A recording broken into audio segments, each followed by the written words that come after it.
Silence can shape a person just as deeply as love can. That is the part of empathy almost no one talks about. Most people believe an empath is simply born with a big heart, someone who naturally feels the emotions of everyone around them. That idea sounds comforting, but it does not always tell the full story. For many people, extraordinary empathy was never just a gift. It was a skill that quietly developed during childhood, when paying close attention to other people's emotions felt necessary. While other children freely expressed what they wanted, some learned to study every change in a parent's face, every shift in their voice, and every small sign that told them whether the home would feel safe or stressful. Over time, they became experts at understanding everyone except themselves. They learned to notice sadness before anyone spoke, sense anger before it exploded, and comfort others before anyone asked. Yet beneath this caring personality, there was often a child who rarely stopped to ask one simple question: what do I need? That question slowly disappeared because there was never much room for it. In this video, we are going to uncover the hidden psychology behind that pattern and explore why so many deeply caring people spend years taking care of everyone else while quietly ignoring their own emotional world. You will discover how certain childhood experiences can train a person to believe that being helpful is safer than being honest, that keeping others happy matters more than expressing personal feelings, and that saying no can feel more frightening than saying yes. At the same time, it is important to understand one thing from the beginning. This video is not claiming that every empath experienced emotional neglect or a painful childhood. Empathy is a healthy and beautiful human quality. It allows people to connect, support, and understand one another. Many compassionate people grow up in loving homes. But there is another group of people whose empathy carries a different story. Their kindness was shaped not only by compassion, but also by adaptation. They learned very early that paying attention to themselves could lead to criticism, rejection, conflict, or guilt, so they became experts at paying attention to everyone else instead. As adults, they often struggle to recognize their own needs, set healthy boundaries, or accept that their feelings deserve the same care they so freely give others. These patterns are usually invisible because they look like generosity from the outside, while inside they often come with exhaustion, anxiety, and the constant fear of disappointing people. By the end of this video, you will understand the difference between healthy empathy and empathy that grows from survival. You will learn why guilt appears when some people try to put themselves first, why saying no feels so uncomfortable, why they attract relationships where they give far more than they receive, and most importantly, how these patterns can begin to change. Some of the psychological ideas we will discuss may explain feelings that have never made sense before, and one insight near the end could completely change the way you see your own kindness. Stay with us until the very end because every part builds on the one before it, revealing a bigger picture that is often missed. Welcome to the Hidden Empath. If you enjoy thoughtful psychology and meaningful insights that help you better understand yourself and the people around you, make sure to subscribe and join our growing community for more videos like this. Many people grow up believing that love is simply given because they exist. They can make mistakes, express difficult emotions, disagree with their parents, or ask for comfort without feeling that the relationship is at risk. But not every child experiences love in that way. Some children quietly begin to believe that love must be earned every single day. They notice that smiles appear when they are helpful. Praise comes when they stay quiet. Affection arrives when they make life easier for everyone else. Slowly, without anyone directly saying it, they begin to connect love with performance instead of acceptance. They learn that being good is safer than being honest. Being useful feels more valuable than being themselves. Over time, they stop asking what they truly feel because they become far more interested in what everyone else needs. Their attention moves away from their own heart and toward the emotional climate around them. Every decision becomes connected to one question: will this make someone upset with me?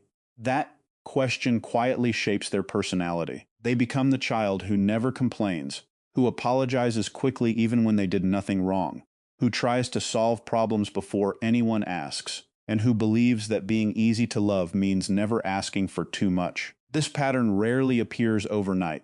It develops through hundreds of small experiences.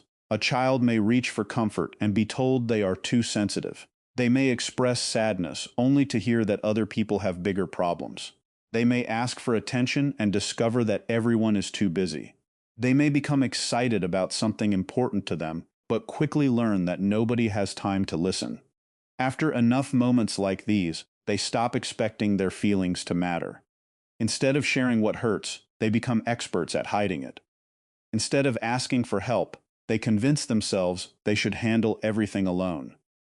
Instead of believing they deserve care, they become the person who provides care. From the outside, this looks like maturity. Adults often describe these children as thoughtful, responsible, polite, and emotionally intelligent. Few people stop to ask why a child feels responsible for everyone else's emotional comfort in the first place. A child should not have to carry the emotional weight of an entire household, yet many do without realizing it. They become emotionally available long before they understand their own emotions. They know how to comfort an angry parent, calm an anxious family member, or avoid creating more stress during difficult moments. What they never learn is that their own emotional world deserves the same attention. Their needs slowly disappear beneath the needs of everyone else until they become almost invisible, even to themselves. As these children grow older, pleasing people no longer feels like a choice. It becomes automatic. They smile even when they are exhausted. They agree even when they disagree. They forgive before they have healed. They offer support while secretly wishing someone would ask how they are doing. Yet when someone finally does ask, they often struggle to answer because they have spent so many years disconnected from themselves. They know what everyone else is feeling, but their own emotions seem confusing or distant. Many adults who identify as empaths later realize that this disconnect began much earlier than they ever imagined. They remember feeling responsible for keeping peace inside the home. They remember trying not to make life harder for their parents. They remember believing that asking for too much attention was selfish. Even ordinary childhood needs began to feel like problems they should hide. This is why many empaths feel uncomfortable receiving help. Giving feels natural because they have practiced it for years. Receiving feels unfamiliar because it was never encouraged. Compliments make them uncomfortable. Acts of kindness leave them wondering how they should repay the other person. Genuine care feels surprising because somewhere deep inside they still believe they should earn it first. That belief becomes so deeply rooted that even healthy relationships can feel confusing. When someone offers love without conditions, it almost feels undeserved because unconditional care was never fully experienced. During the years when the brain was learning what love looked like, this early learning shapes another powerful ability that many people admire without understanding where it came from. Some children become incredibly skilled at noticing emotional changes that most people completely miss. They can sense tension before anyone says a word. They recognize disappointment from a simple expression. They notice tiny shifts in someone's tone of voice. They immediately feel when the atmosphere in a room changes. People often describe this as a special gift, and in some ways it is.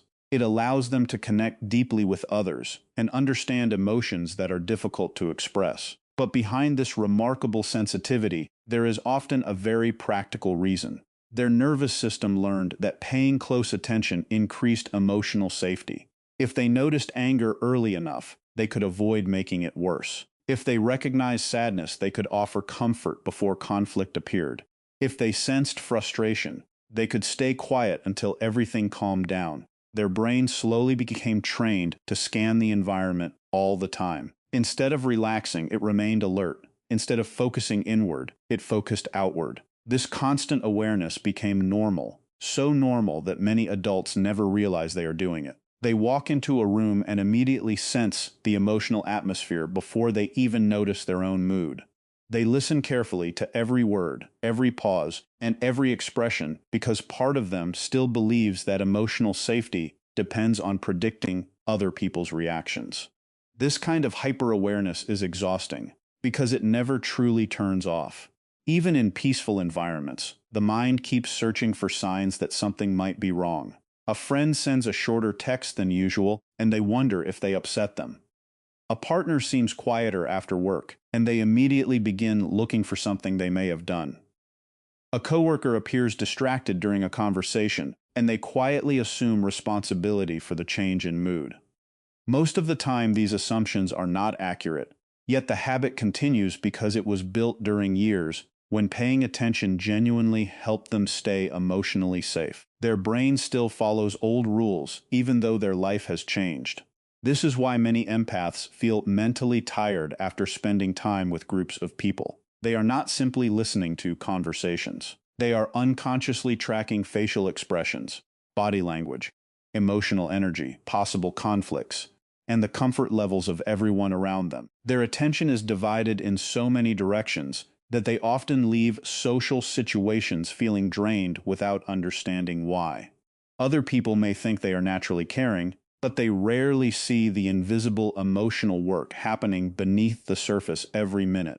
As adulthood continues, another belief quietly shapes daily life. The idea of putting themselves first begins to feel deeply uncomfortable. Even small acts of self-care can create unexpected guilt. Saying no to an invitation feels selfish. Turning off the phone to rest feels irresponsible. Spending money on themselves feels wasteful.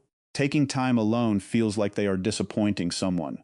These reactions seem confusing because there is nothing wrong with healthy boundaries, yet their emotional system learned a very different lesson years ago. If childhood taught them that good people always help, always give, and always make space for others, then protecting their own needs naturally feels wrong. They may understand intellectually that boundaries are healthy, but emotionally they still fear what might happen if they stop pleasing everyone. They worry people will become angry, leave them, reject them, or stop loving them. Even when there is no evidence that this will happen, the fear remains, because it was learned long before logic had a chance to question it. Many empaths therefore become trapped in relationships where they continue giving long after they are emotionally empty. They keep saying yes because saying no feels more painful than exhaustion. They ignore their own dreams because supporting someone else's goals feels more familiar. Privacy begins to feel like a luxury instead of a basic need. Personal ambitions are delayed because someone else always seems to need them more. Little by little, they forget that their own life deserves the same care and attention they so willingly give to everyone around them. And without even realizing it, they continue living by childhood rules that were never meant to define the rest of their lives. The difficult part of living this way is that the cost does not appear all at once. It builds slowly over years until it feels normal. Many empaths wake up every day already carrying emotional weight that does not even belong to them. They spend so much time listening, comforting, encouraging, and supporting other people that they rarely notice how tired they have become.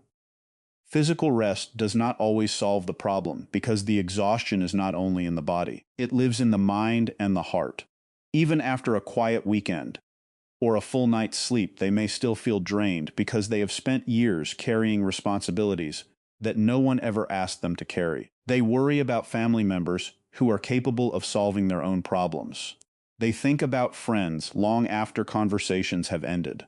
They replay difficult moments in their minds, wondering if they should have said something different or done more.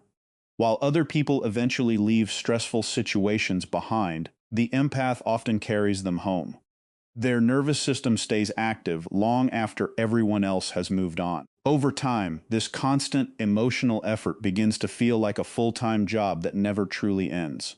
The strange part is that many empaths do not even recognize their own exhaustion because they have become so used to ignoring themselves. They notice everyone else's pain immediately, yet they dismiss their own as unimportant. When someone asks how they are feeling, they often pause because they genuinely do not know. They have spent years asking that question to other people, but almost never to themselves. Their own emotions become difficult to identify because their attention has always been directed outward. Happiness feels uncertain because they rarely stop long enough to ask what actually brings them peace. Anger feels uncomfortable because they learn that expressing it might create conflict. Sadness is quickly hidden because they fear becoming a burden. Even joy is sometimes held back because they worry about making others feel left behind. Without realizing it, they slowly lose contact with the emotional signals that are supposed to guide their own life. This emotional pattern also changes the kinds of relationships they often attract. People who constantly give without asking for much in return sometimes become magnets for those who are comfortable receiving without giving back. It does not happen because empaths are weak. It happens because they naturally overlook behavior that other people would question much sooner. They make excuses for broken promises. They forgive repeated disappointments. They believe everyone deserves another chance. They tell themselves that if someone is distant, they must be struggling. If someone behaves badly, they must secretly be hurting. While compassion is a beautiful quality, it can become dangerous when it always flows in one direction. Some relationships slowly become one-sided without the empath realizing how much they are sacrificing. They are the first to answer the phone, the first to offer help, the first to apologize, and often the last person anyone thinks to support when they need it most. They begin measuring love by how much they can endure instead of how respected they feel. They become proud of surviving relationships that should have ended long ago, because somewhere inside, they still believe that proving their loyalty will eventually earn the care they have been searching for since childhood. Yet no amount of giving can force another person to become emotionally available. No amount of patience can create respect where it does not exist. This realization often arrives after years of emotional investment, leaving many empaths wondering why they always seem to attract people who take more than they give. Another hidden burden appears in the fear of disappointing people. For many adults, this fear feels much stronger than the situation actually requires. Turning down a simple request can create hours of guilt. Canceling plans because they need rest feels almost impossible.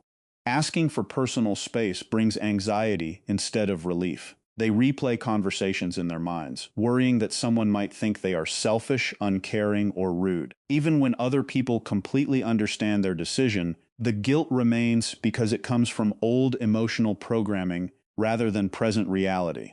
This fear becomes especially noticeable when someone around them is upset. Many empaths immediately assume responsibility for fixing the situation.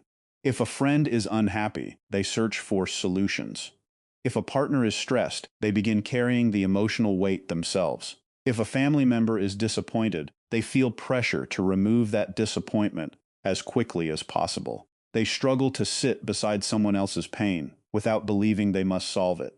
Yet not every difficult emotion needs to be fixed. Sometimes people simply need to experience disappointment, sadness, frustration, or grief without anyone rescuing them. Healthy relationships allow space for uncomfortable emotions because they recognize that growth often comes through learning to manage those feelings independently. Empaths who grew up feeling responsible for everyone else's emotional stability often miss this important difference. They continue carrying emotions that were never theirs to carry, believing that love means preventing other people from ever feeling uncomfortable. As years pass, one of the greatest losses can be surprisingly difficult to notice. Personal identity begins to fade. Many empaths become experts at adapting to the people around them. They know how to fit into different groups. They know what others expect from them. They know how to avoid conflict and create harmony. But when they are completely alone, a quiet question sometimes appears. Who am I when no one needs me? That question can feel surprisingly difficult to answer. Years of focusing on everyone else's preferences may leave very little room to discover their own. They may not know what hobbies genuinely interest them, because most of their free time has been spent helping others. They may struggle to make simple decisions because they automatically think about what everyone else wants first. Their identity slowly becomes connected to the role they play rather than the person they truly are.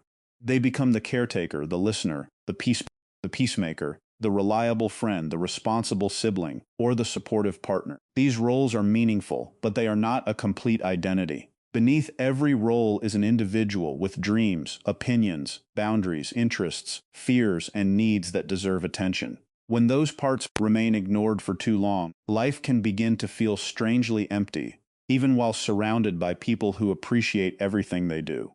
This is why understanding the difference between healthy empathy and trauma-driven empathy becomes so important. On the surface, they can look almost identical. Both people care deeply, both want to help, both notice the emotions of others, both are compassionate and supportive. Yet the reason behind their actions is often completely different. Healthy empathy grows from freedom. A person chooses to help because they genuinely want to. They care without losing themselves. They can support someone while still protecting their own emotional well-being. They understand that kindness does not require endless sacrifice. They are comfortable saying yes when they have the energy and saying no when they need rest. Their compassion includes themselves as well as everyone else. Trauma-driven empathy, however, often grows from fear instead of freedom. The person helps because they are afraid of rejection. They stay available because they fear abandonment. They avoid boundaries because conflict feels emotionally dangerous. They believe their value depends on how useful they are to other people. Helping becomes less of a choice and more of an obligation. They feel responsible for keeping relationships alive, even when the effort only comes from one side. Love becomes connected to self-neglect, making it difficult to recognize when generosity has quietly turned into emotional survival. This difference matters because without recognizing it, many people continue repeating the same patterns for decades. They believe they are simply being loving when they are actually abandoning themselves. They mistake exhaustion for loyalty. They mistake guilt for kindness. They mistake silence for patience. They believe enduring unhealthy behavior proves the depth of their compassion, when in reality, healthy love never asks a person to disappear in order to keep someone else comfortable. The strongest relationships are not built on one person constantly giving while the other constantly receives. They are built on mutual respect, shared responsibility, honest communication, and the understanding that both people matter equally.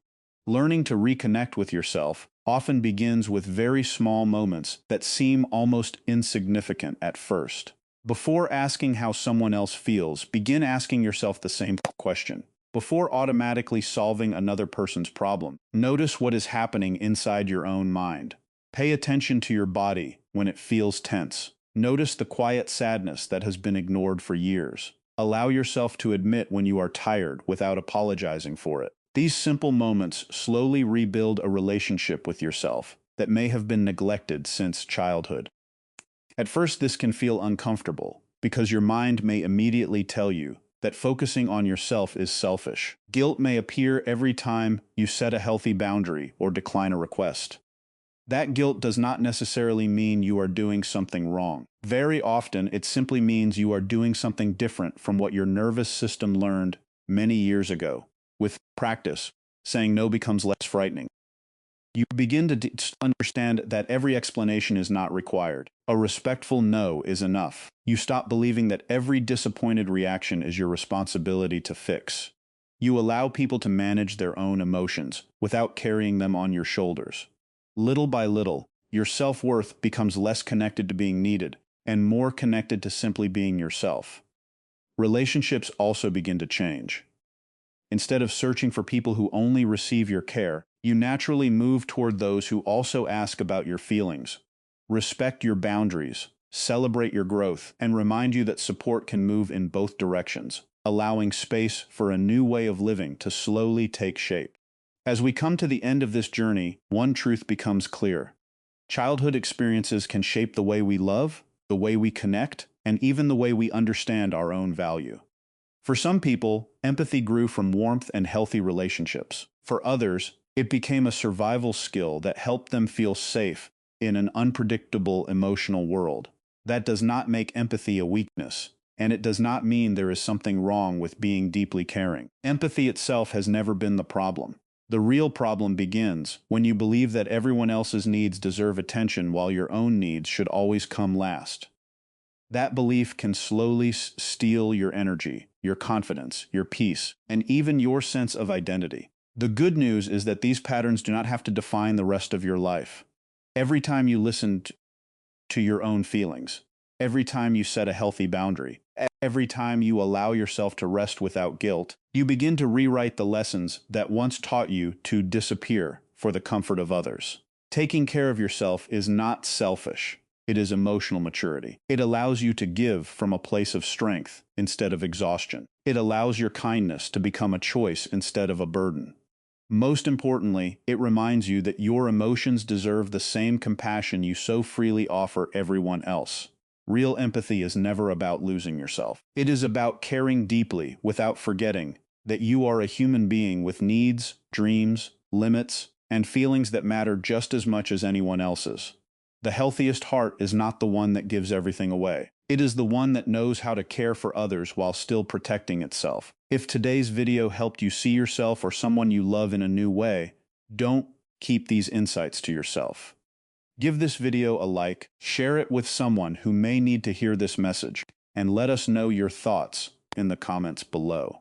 And if you enjoy exploring the hidden psychology behind human behavior and want more videos that help you understand yourself on a deeper level, make sure you subscribe to The Hidden Empath and turn on the notification bell so you never miss our next video. Thank you for watching, and we'll see you in the next one.